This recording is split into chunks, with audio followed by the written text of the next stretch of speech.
the next 2 months, that's what we're being told when it comes to this conflict in Eastern Europe dramatically escalating. And that's something that you should consider when it comes to your preparedness planning, because although these timelines are never set in stone and often they are incorrect, this particular warning is a little bit more interesting based on the source that it's coming from. And so that's why I would at least pay attention to it and consider these next 2 months to be relatively volatile and have some plans in place for what you're going to do if things actually do spiral out of control in this certain time period. And this all lines up very well with a lot of the timelines the preparedness community as a whole has been working with, especially in this lead up to the US election, which is part of this equation, by the way. So before I get into the details, I want to mention that Midway USA is the biggest supporter of the channel, and thanks to them, I can get out here, try out new hardware, find out if it's going to actually be reliable or not, and hopefully have a trusty 10mm pistol to traverse the post-apocalyptic wasteland with. So big thanks to Midway USA. Now, why am I talking about post-apocalyptic wastelands? Because that could be a thing here in the relatively near future. So recently, the Hungarian Prime Minister, Viktor Orban, made a little trip and visited 3 places I would say of interest when it comes to this current global conflict. And what do I mean by that? Well, made his way to Ukraine and met with Vladimir Zelensky, made his way to Russia and met with Vladimir Putin, made his way to China, met with Xi Jinping, and afterward came back and said these next 2 months will be some of the most dramatic for the entirety of this conflict so far. Okay, why? Well, I mean, he just talked to all of the big players right now, right? Probably has some inside information that made him concerned about these next 2 months, which I would say is a reasonable thing to consider at the very least when it comes to your own personal preparedness. I mean, we're talking about a world leader meeting with other world leaders who are currently in a war right now, and then coming back and saying that, you know, these next 2 months could be crazy, right? And then he also mentioned something I find interesting, that him and China discussed the problematic aspects of the US election and how whoever gets elected could be suddenly thrown into a difficult situation, or whoever, let's just say, maintains power possibly, could already have decided on how things are going to go moving forward from there. It was an interesting concept for them to consider, and one that I was concerned with, because they basically said that, you know, whoever becomes the next president is going to have to work on some level of peace talks and ceasefire concepts and everything else revolving around the idea of trying to end this current war situation before they even enter office, right? So what they're saying, and what Viktor Orban is saying, is that whoever the next US president is going to have to put a lot of effort and work into resolving this thing before January, or else who knows what's going to happen, right?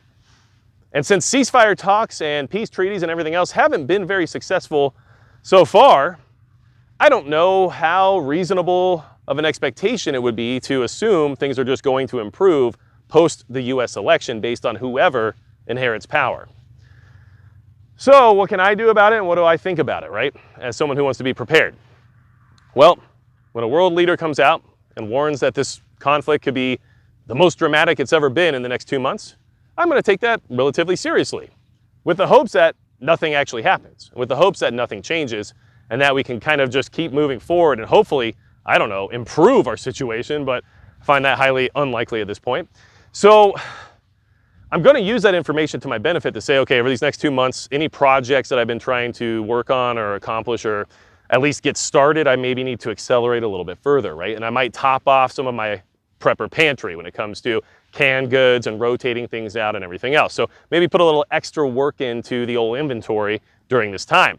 I'm going to top off some ammunition supplies. Why? Because, well, components are already hard to come by. There's a nitrocellulose shortage in the works that's mainly involving China, by the way. So if we are going to see this conflict escalate over these next 2 months, and it could pull NATO in or who knows what else, then maybe there's a good reason to have a little extra ammo set aside, you know, and of course I already do, but that war never hurt anybody, right? So these are the things I'll be looking at doing. And then of course, Well, there's some major projects that I wish I could accomplish that I'm just not quite ready for yet, including building a fallout shelter that would be substantial enough to withstand whatever may happen here in North Dakota, which is why I'm not quite prepared to do it yet, because it's kind of a big project, if you know what I mean. But all these considerations need to be made, and we need to at least maintain a level of awareness. And you don't have to go out and panic buy or do anything crazy, but at least watch what's happening, right? Because right now the mainstream media is not reporting on these things. I mean, you can find the information if you know where to look, but if you were just to browse around on your mainstream media outlets such as Fox or CNN or MSNBC or any of the other ones, right?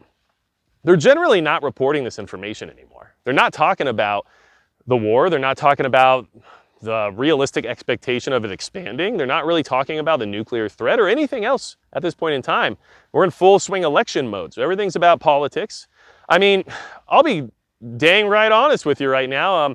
Fox News barely even reported on Hurricane Beryl, and that was a natural disaster that still has millions of Texans without power, and it's like bottom page news, right? Compared to what some reporter said to a press secretary at some point, right?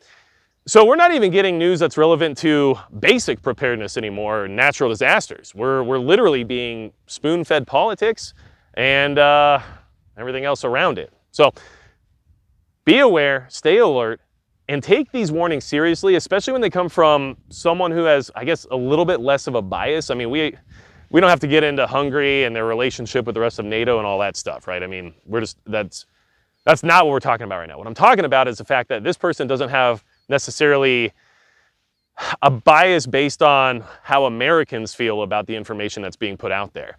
And as Americans, we can take that for what we will and use it to our advantage if we decide to do so. So, the next 2 months, be ready for anything. Don't be surprised if something escalates or becomes more dramatic because you've been told that that could happen. And let's all do what we usually do and just hope that nothing happens and hope that there is no dramatic escalation because, I mean, that's the best case scenario, right?